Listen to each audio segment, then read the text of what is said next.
Власти Приднестровья организовали 5 января два концерта подряд в честь военных.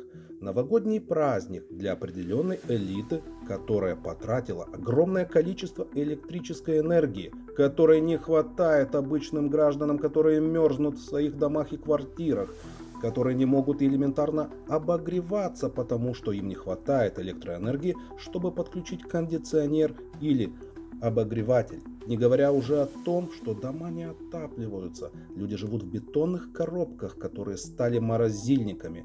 А власти таким образом подчеркивают что? Что они являются элитой, которым наплевать на простой народ? Как же им сейчас решать вопросы газа, света, если они заботятся только о своем благополучии?